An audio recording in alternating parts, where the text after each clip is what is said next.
Hello friends, हम लोग Khan sir के नोट से बायोलॉजी पढ़ना शुरू किए थे और इसमें डाइजेस्टिव सिस्टम हम लोग पढ़ रहे थे।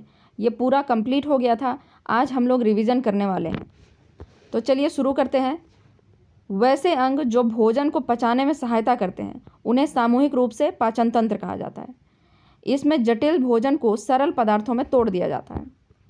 पाचक तंत्र दो भाग में बटे होते हैं, आहार नाल यानी एलिमेंट्री कनाल और दूसरा पाचक ग्रंथि यानी डाइजेस्टिव ग्लैंड। आहार नाल के बारे में पढ़ते हैं। यह मुख गुहा से प्रारंभ होता है और गूदे द्वार तक जाता है। इसकी लंबाई 32 फीट होती है यानी लगभग 8 से 10 मीटर।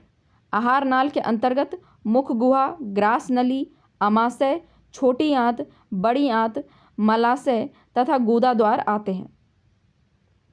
संबंधित पाचक ग्रंथि, ये ग्रंथियां भोजन को पचाने वाली एंजाइम का निर्माण करती है। इसके अंतर्गत लार ग्रंथि, यकृत, पित्ताशय तथा अग्नाशय आते हैं। पाचन की क्रिया मुख गुहा से प्रारंभ होती है। पाचन की क्रिया छोटी आंत में पूरी हो जाती है। बड़ी आंत में जल का अवशोषण होता है। मुख गुहा, मुख गुहा की संरचना एक बंद कमरे के समान होती है जो मुंह के रास्ते खुलता है तथा जबड़ों और होठों के माध्यम से बंद होता है। मनुष्य के दो जबड़ों में निचला जबड़ा गतिशील होता है। मुख गुहा के अंदर ऊपर वाला हिस्सा को तालु पैलेट कहा जाता है तथा पार्श्व यानी लेटरल के मांसल भाग को गाल कहा जाता है। यूवुला एक मुलायम भी आकार की रचना है जो मुलायम तालु के नीचे की तरफ लटकी रहती है। पाचन मुख गुहा से प्रारंभ होता है। मुख गुहा एक खाली जगह होता है जिसमें एक जीव, 3 जोड़ी लार ग्रंथियां तथा 32 दांत पाए जाते हैं जो पाचन में महत्वपूर्ण भूमिका निभाती है। मुख गुहा के फर्श पर एक मोटी मांसल रचना पाई जाती है जिसे जीव कहते हैं। जीव मुख गुहा से एक संरचना फ्रीनूलम द्वारा जुड़ी रहती है। स्वाद का अनुभव कराने के लिए जीव की ऊपरी सतह पर स्वाद कलिकाएं टेस्ट बड पाई जाती है जो खट्टा, मीठा, नमकीन, कड़वे स्वाद का अनुभव कराती है। लार ग्रंथि, स्लाइवरी ग्लैंड, लार से प्रतिदिन 1 से 1.5 लीटर का स्राव होता है। लार का पीएच मान 6.8 होता है। हालांकि इसका पीएच मान खाने से पूर्व तथा खाने के बाद क्रमशः 7.5 से 6.5 के मध्य परिवर्तित होता है।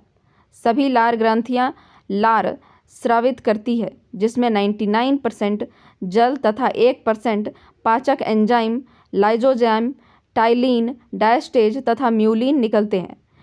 इसमें सर्वाधिक मात्रा में टाइलिन निकलता है। टाइलिन तथा डायस्टेज एंजाइम स्टार्च का पाचन करके उसे माल्टोज शर्करा में परिवर्तित कर देती है। लाइजोजाइम एंजाइम तथा थियोसाइमेट नाम आयन कीटाणुओं को मारने का कार्य करता है।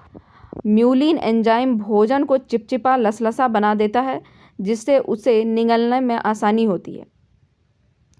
मेढक तथा व्हेल में लार ग्रंथियां नहीं पाई जाती है।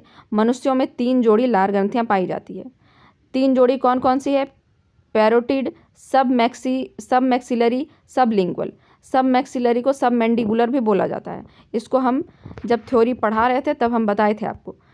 तो आप अगर ये सब समझने में दिक्कत हो रहा है तो आप पूरा थ्योरी जो पार्ट वाइज बताया गया है वो जाकर देखिए। चलिए पैरोटिड ग्लैंड के बारे में पढ़ते हैं। यह दोनों कानों के नीचे एक एक उपस्थित होता है। यह सबसे बड़ी लार ग्रंथि होती है। जब पैरोटिड ग्रंथि लार ग्रंथि विषाणु द्वारा संक्रमित हो जाती है तो इसमें सूजन आ जाता है और इस बीमारी को मम्प्स या गलसुआ कहते हैं। सांप में पैरोटिड ग्रंथि पॉइजन ग्लैंड, जहर की थैली का कार्य करती है। सब मैक्सिलरी ग्लैंड, यह जबड़े के मध्य मैक्सिला अस्थि के दोनों ओर एक एक उपस्थित होता है जो व्हाटन नलिका द्वारा खुलता है। यानी वहाँ जो लार बनता है वह किस नली द्वारा खुलता है? तो यह व्हाटन नलिका है। सब लिंगुअल ग्लैंड, यह जीव के दोनों ओर एक एक उपस्थित होता है जो बार्थोलीन नलिका या रिबिनस नलिका द्वारा खुलता है। यह सबसे छोटी लार ग्रंथि है। तो पैरोटिड जो है सबसे बड़ी है, सब मैक्सिलरी सेकेंड नंबर में है और सबलिंगुअल जो है सबसे छोटा है। डक्ट का नाम जरूर याद रखिएगा, व्हाटन नलिका, सब मैक्सिलरी ग्लैंड और सबलिंगुअल ग्लैंड तो यह बार्थोलीन नलिका या रिबिनस नलिका। अब दांत के बारे में पढ़ते हैं। मुख गुहा के ऊपर तथा नीचे दोनों जबड़ों पर दांत पाए जाते हैं। ऊपर के भाग को क्राउन शिखर कहा जाता है, जबकि नीचे के भाग को रूट कहा जाता है। दांत का वह भाग जो मसूड़े के ऊपर निकला हुआ होता है सिर या शिखर कहलाता है। मसूड़ों के अंदर वाले भाग को रूट कहते हैं। सिर तथा जड़ के बीच के जो पतले भाग होते हैं उसको नेक कहा जाता है। मनुष्य जो है दांत गर्त दंती यानी थियोडोंट है, अर्थात दांत जबड़े की हड्डियों में धंसे होते हैं। हम इसमें एक्सप्लेन किए थे 3 तरह का होता है, या एक्सप्लेनेशन वीडियो पहले बताया गया है, वो आप जाकर देख लीजिए अगर आपको नहीं समझ आ रहा है तो। दांतों का अध्ययन ओडोंटोलॉजी कहलाता है। दांत में कैल्शियम सर्वाधिक मात्रा में पाए जाते हैं। दांतों के निर्माण में 85% योगदान कैल्शियम फॉस्फेट का होता है, 10% योगदान कैल्शियम कार्बोनेट का होता है और बाकी का 5% कैल्शियम क्लोराइड का होता है। तीनों कंपोनेंट्स को याद रखिएगा, 85% कैल्शियम फॉस्फेट, 10% कैल्शियम कार्बोनेट और 5% कैल्शियम क्लोराइड। दांतों में अगर टूट फूट हो जाती है तो यह फ्लोरीन की कमी के कारण होती है, जिसे दंत क्षय या फ्लूओसिस नामक बीमारी कहते हैं। प्रत्येक दांत के भीतर गुहा को मज्जा गुहा पल्प कैविटी कहते हैं। मज्जा गुहा में रक्त वाहिकाएं होती है और तंत्रिका पाई जाती है। मानव दांत का 2 परत होता है। बाहरी परत इनेमल कहलाता है, जबकि आंतरिक परत डेंटाइन कहलाता है। मज्जा गुहा के ऊपर दंत अस्थि यानी कि डेंटाइन पाई जाती है। दांत का अधिकांश भाग दंत अस्थि डेंटाइन ही बनाती है, जो मुख्य रूप से कैल्शियम से युक्त संयोजी ऊतक है। दांत की ऊपरी परत इनामल होती है। इनामल मानव शरीर का सबसे कठोर भाग होता है। यह 98% कैल्शियम लवण यानी कैल्शियम फॉस्फेट और कैल्शियम कार्बोनेट का बना होता है, जिससे फ्लोरीन मजबूती प्रदान करता है। इनेमल दांत की रक्षा करता है। डायफोडोंट उसे कहते हैं जो दांत 2 बार निकलता है, जो कि मिल्क टीथ होता है। 20 दांत होते हैं इस तरह के। मोनोफोडोंट उन दांतों को कहते हैं जो एक ही बार निकलते हैं, जैसे कि प्रीमोलर, मोलर, इस तरह के जो दांत होते हैं उनकी संख्या कितनी है? 12 होती है। अब चलिए दांत के 4 प्रकार के बारे में पढ़ते हैं। इंसीजर, कैनाइन, प्रीमोलर और मोलर। इंसीजर कितना होता है? अगर हम केवल नीचे के भाग को देखें तो इंसीजर कितना होता है? वह 4 होता है। कैनाइन 2 होता है और प्रीमोलर जो होता है वह होता है 2 4 होता है। ठीक है, दोनों तरफ 2 4, और मोलर जो होता है वह 6 होता है। केवल नीचे वाले दांत की अगर हम बात करें, नीचे वाले जबड़े की, तो इसमें इंसीजर 4 होता है, कैनाइन 2 होता है, मोलर जो होता है वह 6 होता है, प्रीमोलर 4 होता है। चलिए इंसीजर को नोज टीथ कहते हैं। यह सबसे आगे होता है। यह भोजन काटने का काम आता है और इसकी संख्या अगर ऊपर नीचे दोनों मिलाएं तो 4 4 8 हो जाएगा। कैनाइन जो होता है उसे आई टीथ कहते हैं और इसे नुकीले भोजन को चीरने फाड़ने का कार्य करता है। मानव में इसकी संख्या देखें ऊपर नीचे दोनों तरफ तो 2 2 4 होता है। प्रीमोलर जो होता है इसे चीक टीथ कहते हैं और यह भोजन को चबाने में मदद करता है। बच्चों में यह बिल्कुल भी नहीं पाया जाता। वयस्क में इसकी संख्या ऊपर नीचे दोनों मिला के 4 4 8 होते हैं। मोलर जो होता है या विजडम टीथ भी कहा जाता है इसको, इसका कार्य भी भोजन चबाना है। बच्चों में अंतिम जो तीसरा मोलर होता है वह नहीं पाया जाता है। वयस्क में इसकी संख्या 6 6 12 होती है। अर्थात चारों प्रकार में सर्वाधिक संख्या में मोलर पाए जाते हैं। सबसे ज़्यादा कौन सा पाया जाता है? तो मोलर पाया जाता है। बच्चों में प्री मोलर में पूर्णतः अभाव होता है और अंतिम मोलर यानी थर्ड मोलर नहीं पाया जाता है। बच्चों में कुल 20 दांत टूटने के बाद दोबारा आते हैं। 20 दांत दूध के दांत होते हैं और दूध के दांत 12 वर्ष तक की अवस्था में पूर्णतः टूट जाते हैं। नए दांत जो निकलते हैं उसकी संख्या 32 होती है। ठीक है, यानी 32 और 20 दोनों मिला के कितना हो गया? 52 होते हैं। यानी कुल अगर हम देखें कि जीवन काल में कितना दांत है तो वह 52 दांत। पक्षियों की जो चोंच है वह दांत का ही रूपांतरित भाग है। हाथी का जो बाहर निकला हुआ दांत होता है वह ऊपरी जबड़े का 2 इंसीजर होता है। डेंटल फॉर्मूला क्या होता है? यह चौथे भाग यानी कि यह केवल इस भाग की बात करता है। इसमें 2 इंसीजर होगा, 1 कैनाइन होगा, 2 प्री मोलर होगा और 3 मोलर होगा। बच्चों में यह कैसा होगा?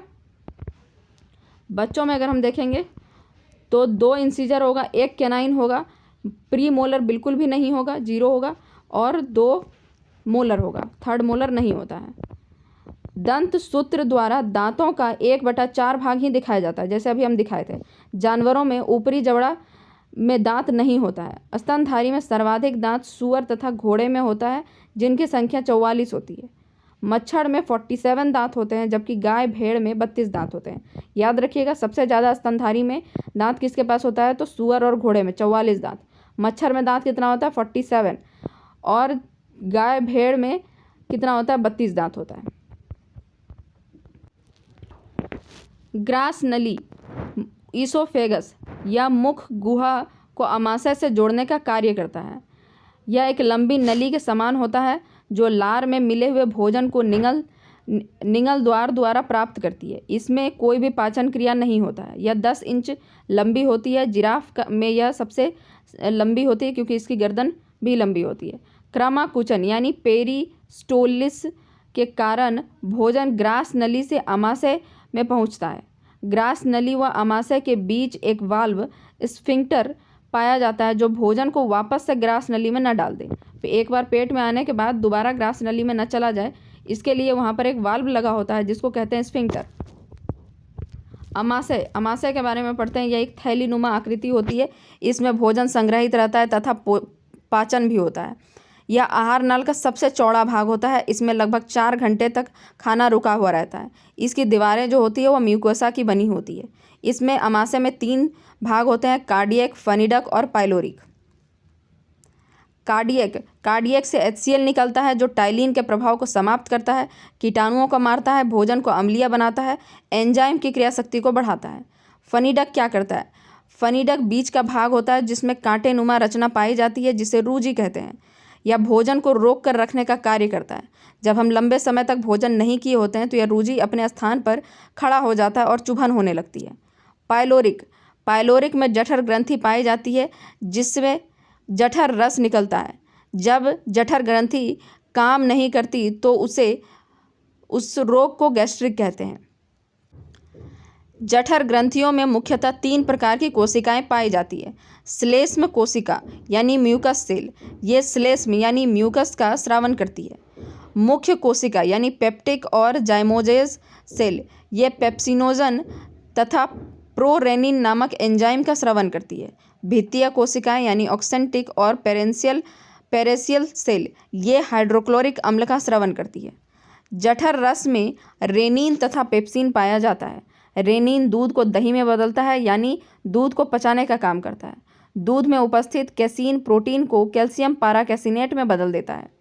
कैसीन प्रोटीन के कारण ही दूध का रंग सफ़ेद होता है और कैरोटीन प्रोटीन के कारण दूध का रंग हल्का पीला होता है। पेप्सिन प्रोटीन को पचाता है। यह प्रोटीन को पेप्टोन में बदल देता है। भोजन आमाशय के बाद छोटी आंत में जाता है। यहाँ भोजन अब काइम का रूप ले चुका होता है। आंत इंटेस्टाइन मनुष्य की आंत को 2 भागों में बांटते हैं, छोटी आंत, बड़ी आंत। शाकाहारियों में आंत की लंबाई अपेक्षाकृत अधिक होती है जिससे भोजन का अवशोषण हेतु अतिरिक्त पृष्ठ क्षेत्रफल मिल सके। छोटी आंत के बारे में देखते हैं। छोटी आंत में पूर्ण पाचन हो जाता है। यह आहार नाल का सबसे लंबा भाग है, 6 से 8 मीटर का होता है। अमाशय में पाचन की क्रिया संपन्न होने के बाद छोटी आंत में पहुंचता है जहां भोजन का पाचन व अवशोषण दोनों क्रिया होती है। संपूर्ण आहार नाल की लंबाई जो है 10 मीटर है, जिसमें से 6 से 8 मीटर की लंबाई स्मॉल इंटेस्टाइन की है। पाचन संबंधित सबसे अधिक क्रिया छोटी आंत में होती है। छोटी आंत के 3 भाग हैं, ड्यूडेनम, जियोजेनम, इलियम। यकृत के बारे में देखते हैं। यकृत सबसे बड़ी पाचक ग्रंथि है।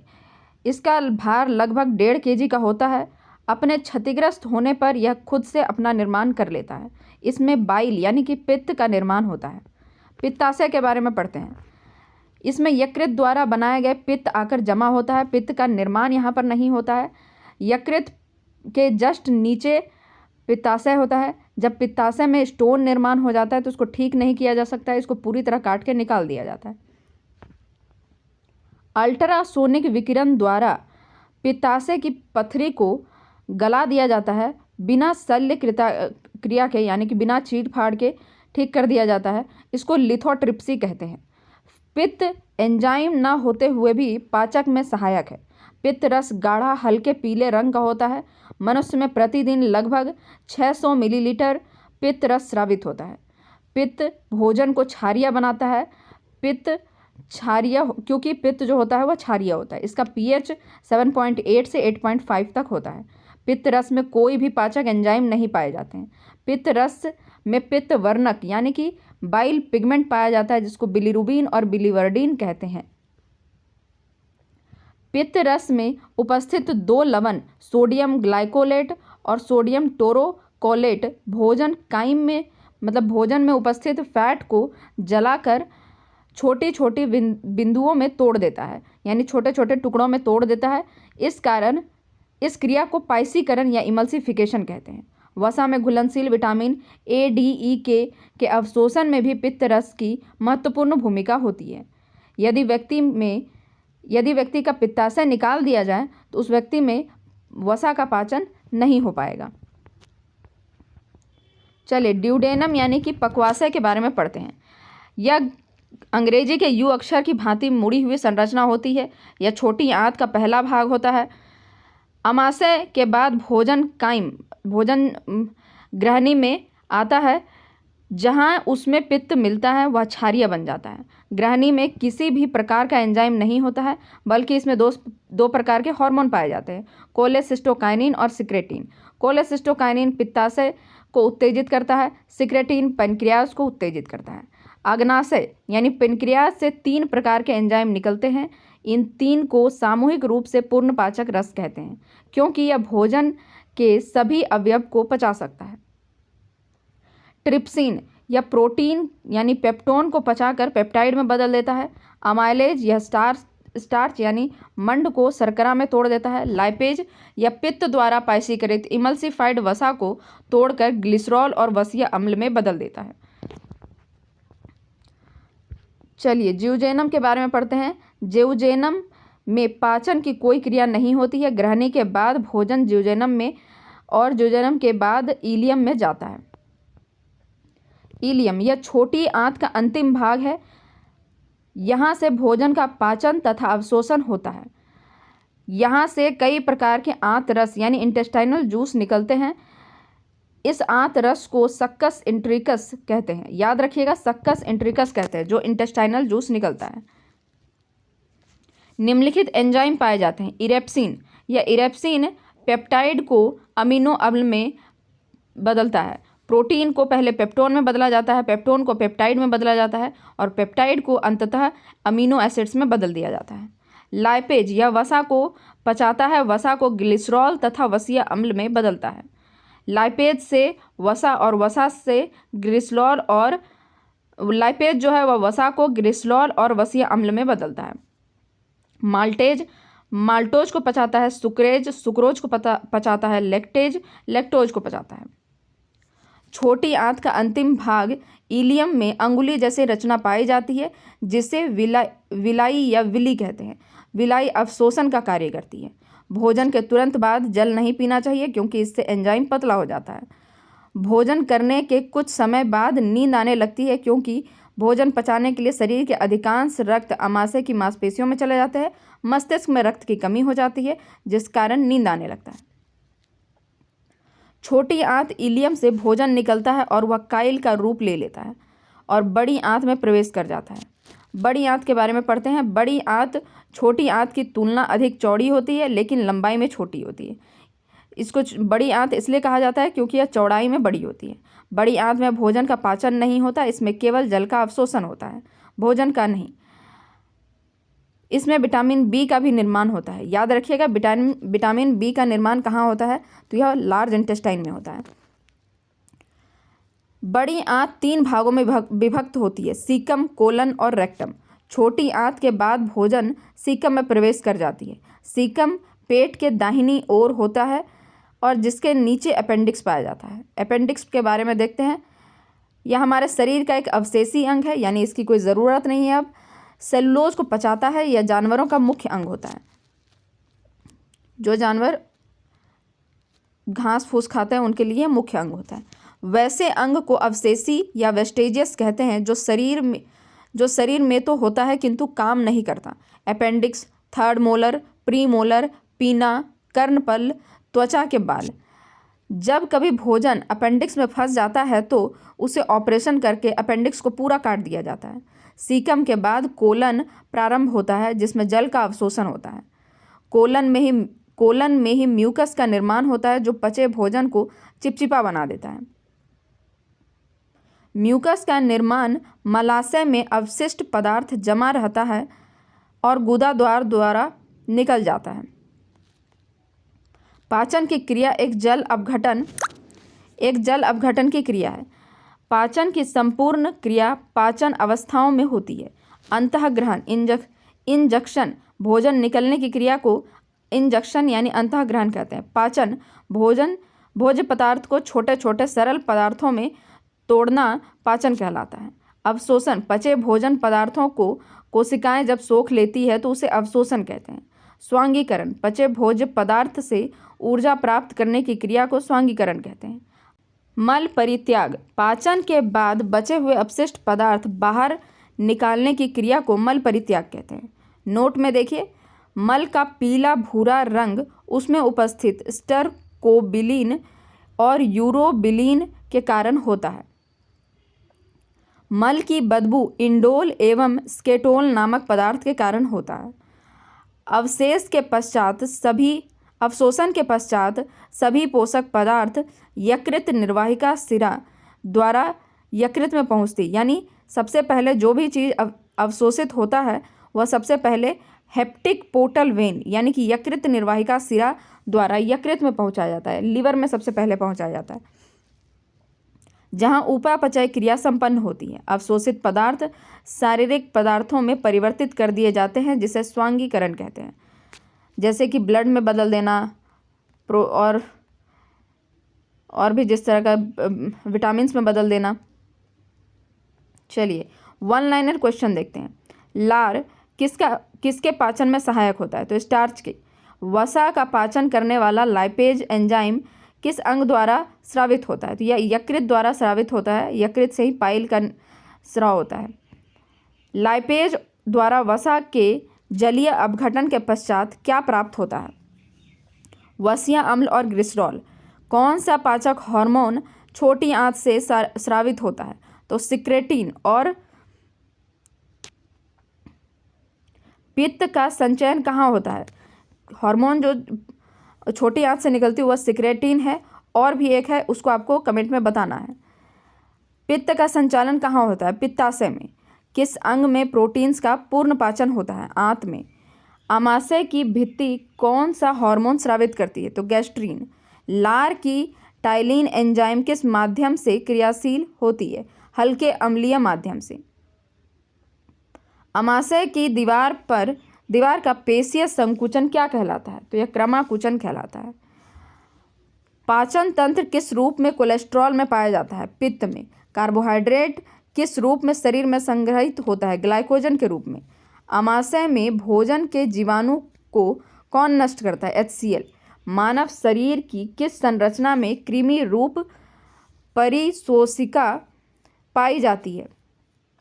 यानी वर्मीफोरम अपेंडिक्स कहाँ पाई जाती है? तो बड़ी आंत में। मानव शरीर का वह अंग जो ग्लाइकोजन के रूप में कार्बोहाइड्रेट का भंडारण करती है वह कौन है? यकृत।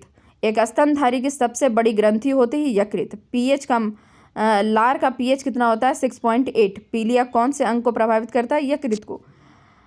पाचन क्रिया के समय आहार नाल में स्टार्च का अंतिम उत्पाद क्या होता है? तो ग्लूकोज होता है। कॉड मछली के यकृत तेल में कौन सा विटामिन प्रचुर मात्रा में पाया जाता है? Vitamin A. लैंगरहेंस की द्वीपिका किस अंग में उपस्थित होती है?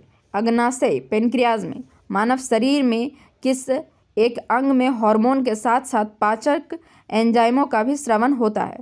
तो यह अग्नाशय। जठर ग्रंथि किस अंग में पाई जाती है? तो अमाशय में पाई जाती है।